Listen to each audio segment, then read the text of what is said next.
Welcome, everybody. This is Alan with Daily Armour of God. Thank you so much for joining me today. I hope you're all doing well. This is reading the Old Testament in 150 days. We're on day 16. Today we'll be reading Exodus 24 through 27 and Psalm 16. So, Exodus 24 in verse 1. And he said unto Moses, Come up unto the Lord, thou and Aaron and Nadab and Abihu, and 70 of the elders of Israel, and worship ye afar off. And Moses alone shall come near the Lord, but they shall not come nigh, neither shall the people go up with him. And Moses came and told the people all the words of the Lord, and all the judgments. And the people answered with one voice, and said, All the words which the Lord hath said we will do. And Moses wrote all the words of the Lord, and rose up early in the morning, and built an altar under the hill, and 12 pillars, according to the 12 tribes of Israel. And he sent young men of the children of Israel, which offered burnt offerings and sacrificed peace offerings of oxen unto the Lord. And Moses took half of the blood and put it in basins, and half the blood he sprinkled on the altar. And he took the book of the covenant and read in the audience of the people. And they said, All that the Lord hath said will we do, and be obedient. And Moses took the blood and sprinkled it on the people, and said, Behold the blood of the covenant, which the Lord hath made with you concerning all these words. Then went up Moses and Aaron and Nadab and Abihu and 70 elders of Israel. And they saw the God of Israel, and there was under his feet as it were paved work of sapphire stone, and as it were the body of heaven in his clearness. And upon the nobles of the children of Israel he laid not his hand. Also they saw God, and did eat and drink.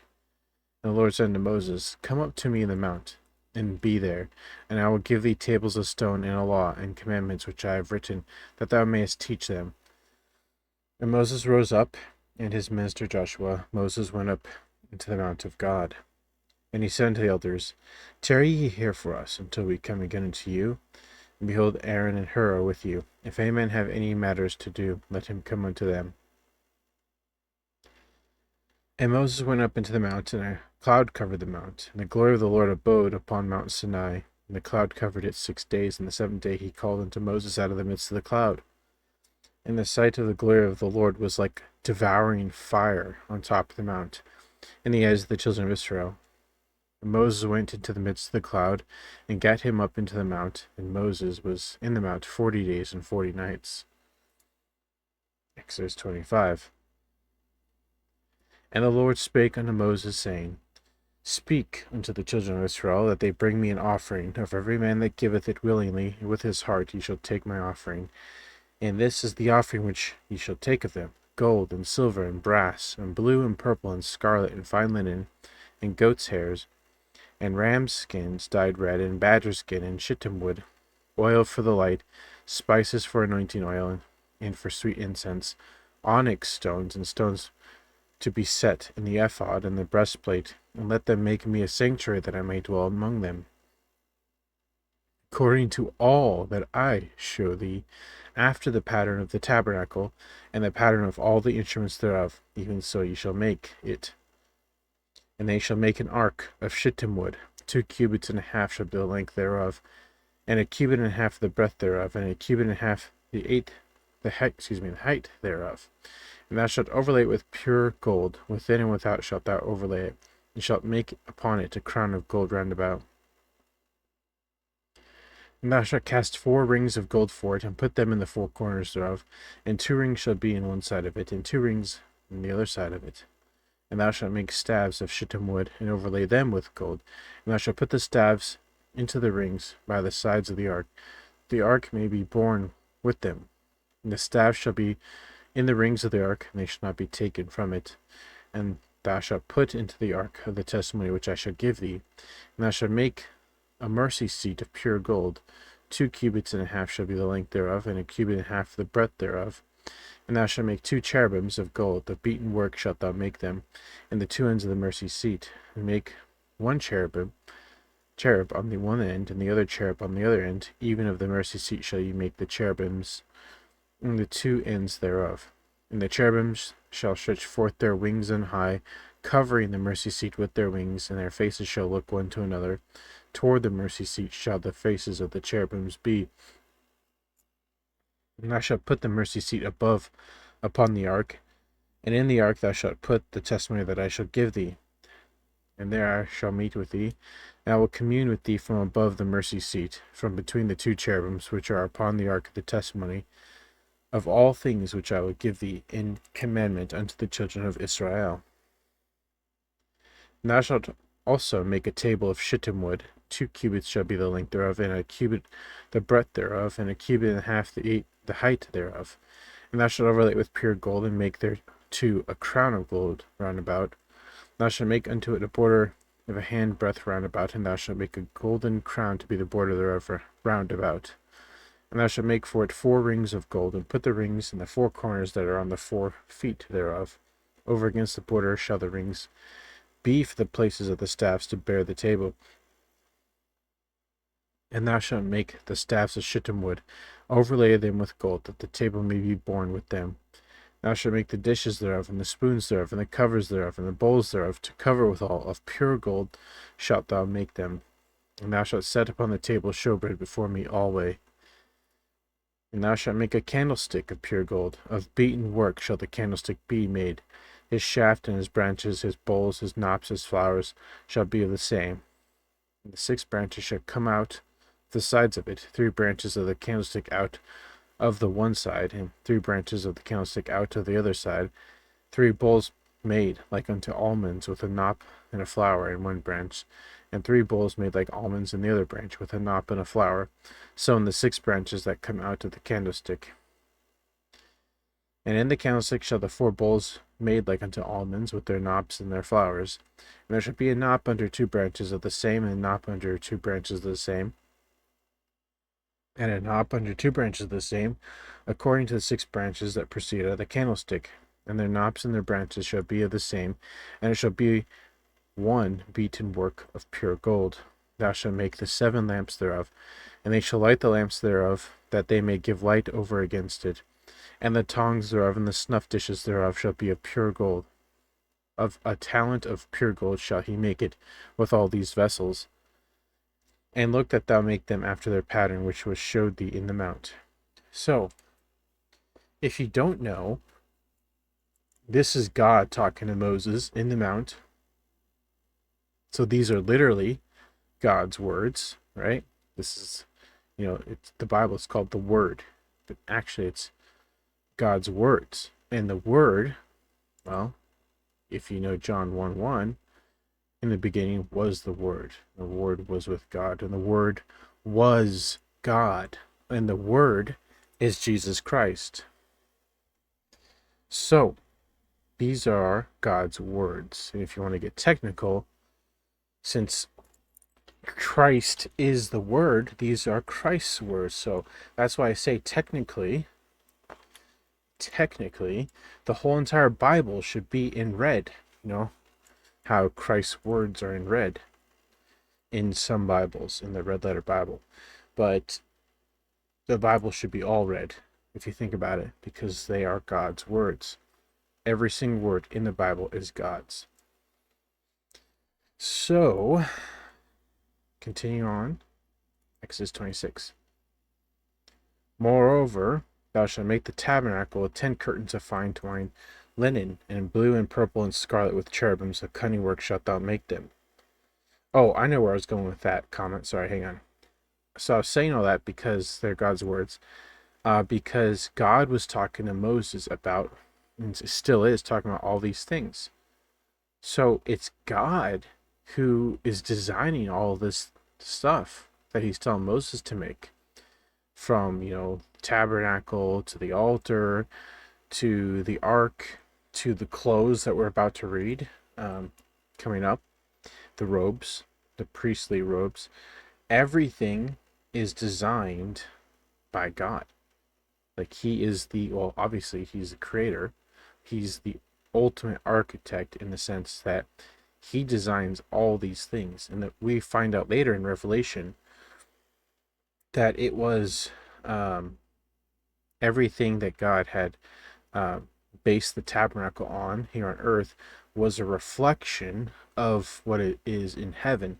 Obviously, not to the scale, most likely not to the scale that's in heaven, but it is a reflection of what is in heaven. So I just think that's just really interesting. But yeah, God is talking here, and God is telling him exactly what to do and how to make it. So I just think that's just so cool. If you think about it, God's sitting and designing, telling Moses, hey, do this, this, and this. Continuing on. The length of one curtain shall be 28 cubits, and the breadth of one curtain 4 cubits, and every one of the curtains shall have one measure. The 5 curtains shall be coupled together one to another, and 5 curtains shall be coupled one to another. And thou shalt make loops of blue upon the edge of the one curtain from the self edge in the coupling, and likewise shalt thou make in the uttermost edge of another curtain in the coupling of the second. 50 loops shalt thou make in one curtain, and 50 loops shalt thou make in the edge of the curtain that is in the coupling of the second, that the loops may take hold one of another. And thou shalt make 50 taches of gold, and a couple of curtains together with the taches, and it shall be one tabernacle. And thou shalt make curtains of goat's hair to be a covering upon the tabernacle. 11 curtains shalt thou make. The length of one curtain shall be 30 cubits, the breadth of one curtain 4 cubits, and the 11 curtains shall be all of one measure. And thou shalt couple 5 curtains by themselves and 6 curtains by themselves, and shalt double the 6th curtain in the forefront of the tabernacle.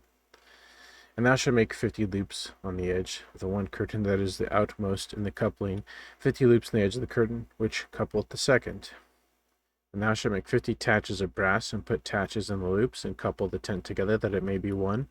And the remnant that remaineth of the curtains of the tent, and half curtain that remaineth, shall hang over the backside of the tabernacle, and a cubit on the one side, and a cubit on the other side of that which remaineth in the length of the curtains of the tent.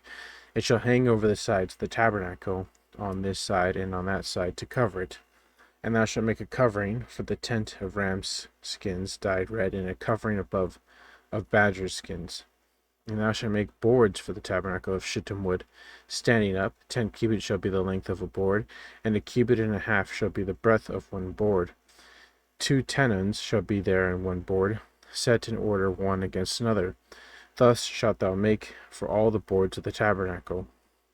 And thou shalt make the boards of the tabernacle, 20 boards on the south side, southward. And thou shalt make 40 sockets of silver under the 20 boards, 2 sockets under one board for its 2 tenons, 2 sockets under the other board for his 2 tenons. And for the second side of the tabernacle, on the north side, there shall be 20 boards.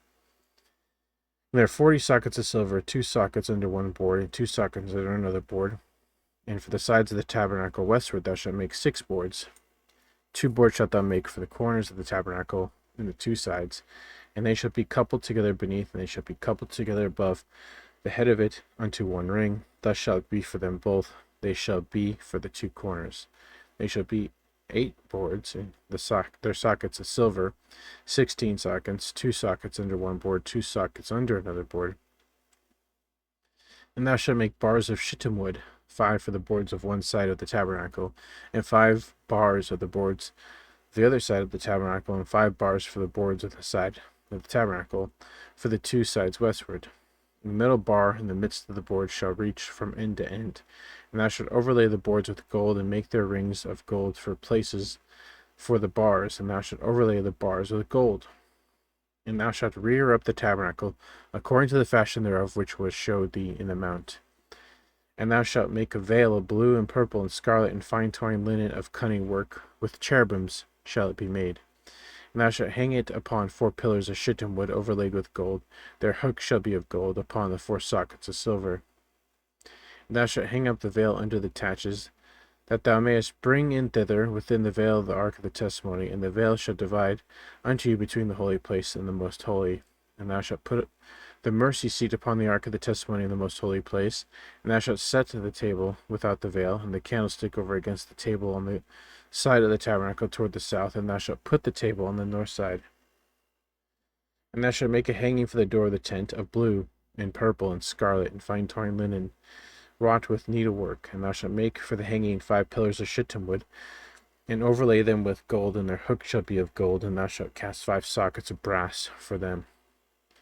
Isn't it interesting? We see gold, we see silver, we see brass, and obviously fine linen and shittim wood, which, from what I've gathered, shittim wood is like really high quality and good wood, very nice looking wood. So it's just interesting that all these elements that God deems important, right? He wants a lot of the things to be made with pure gold, and then all this silver and all this brass, right? So it's interesting that God places importance on these things. That's why, uh, you know, these things, gold has value in our world. Uh, it's just one of those things that comes directly from God. Uh, so anyway, it's just interesting that God's designed this, and He's like, yeah, gold, and well, even talks about in Revelation about heaven, streets made of pure gold. So if the earth is a reflection of heaven, heaven having gold streets, then it's no wonder that God put gold in the earth for us to have here on earth. So just interesting. Exodus 27. And thou shalt make an altar of shittim wood, 5 cubits long and 5 cubits broad. The altar shall be 4 square, and the height thereof shall be 3 cubits. And thou shalt make the horns of it upon the 4 corners thereof. His horn shall be of the same, and thou shalt overlay it with brass. And thou shalt make his pans to receive his ashes, his shovels, his basins, his flesh hooks, his fire pans, all the vessels thereof thou shalt make of brass. And thou shalt make for it a grate of network of brass, and upon the net shalt thou make 4 brassen rings in the 4 corners thereof, and shalt put it under the compass of the altar beneath, that the net may be even in the midst of the altar. Thou shalt make staves for the altar, staves of shittim wood, and overlay them with brass. And the staff shall be put into the rings, and the staff shall be upon the 2 sides of the altar to bear it. Hollow the boards shalt thou make it, and it as it was showed thee in the mount, so shall they make it. And thou shalt make the court of the tabernacle. For the south side southward there shall be hangings for the court of fine twined linen, of 100 cubits long for one side, and the 20 pillars thereof, and the 20 sockets shall be of brass. The hooks of pillars and their fillets shall be of silver. And likewise the north side of the length shall be the hangings of 100 cubits long, and his 20 pillars, and their 20 sockets of brass, the hooks of the pillars, and their fillets of silver. And for the breadth of the court on the west side shall be hangings of 50 cubits, their pillars 10, their sockets 10. And the breadth of the court on the east side eastward shall be 50 cubits. The hangings on the one side of the gate shall be 15 cubits, their pillars 3, their sockets 3. And on the other side shall there be hangings 15 cubits, their pillars 3, their sockets 3. And for the gate of the court shall be a hanging 20 cubits of blue and purple and scarlet and fine twined linen, wrought with needlework, and their pillars shall be 4, and their sockets 4. All the pillars round about the court shall be filleted with silver, their hooks shall be of silver, and their sockets of brass. The length of the court shall be 100 cubits, and the breadth 50 everywhere, and the height 5 cubits of fine twined linen, and their sockets of brass. All the vessels of the tabernacle, and all the service thereof, and all the pins thereof, and all the pins of the court shall be of brass. And thou shalt command the children of Israel that they bring thee pure olive, beaten for the light, to cause the lamp to burn always.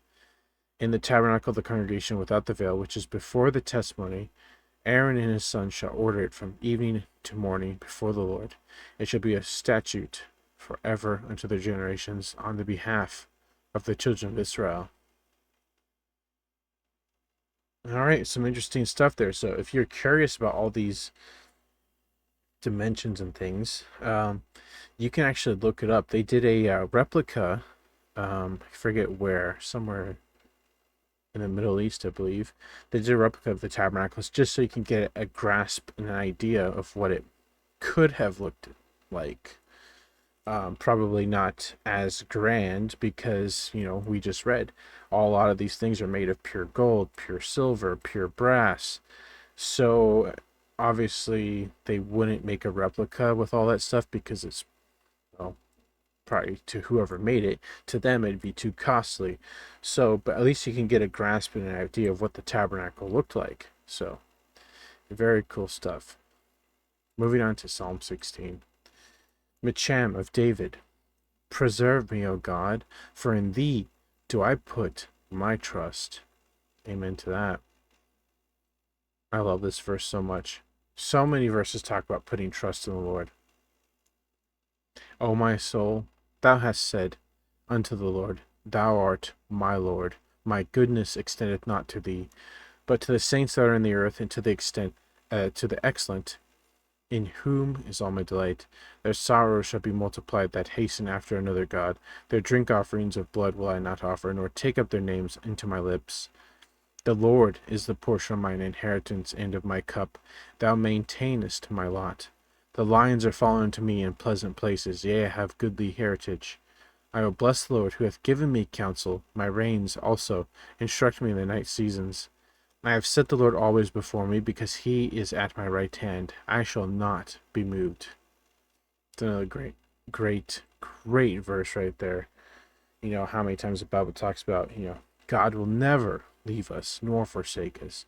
God is always with us, no matter what. And that is just something we could take comfort in, that our Lord, our God, our Creator is with us at all times, no matter where we're at. He is with us. God with us. And nothing will ever change that. So that should give us comfort, knowing that no matter what storms of life are brewing in our life right now, or what we're going through, no matter what it is we're going through, God is with us. So that is why I love this. We shall not be moved, because we have God Almighty on our side, and he promised, in his words, he promised us he'll never leave us nor forsake us. So be strong and of a good courage. Joshua 1:9. Love that verse. Therefore my heart is glad, and my glory rejoiceth. My flesh also shall rest in hope. For thou wilt not leave my soul in hell, neither wilt thou suffer thine Holy One to see corruption. Thou wilt show me the path of life. In thy presence is fullness of joy. At thy right hand there are pleasures forevermore. All right, well, that's going to be it for today's Bible reading. Thanks so much for joining me. I hope you all have a great morning, afternoon, evening, wherever you're at. Remember to put God first in everything you do. Have faith in him, and have trust in him, and continue to wait on him, and you'll never be sorry. And God willing, we'll see you tomorrow with more of this Bible reading plan. So I can't wait to read tomorrow. God willing. So thanks again. Take care, and God bless.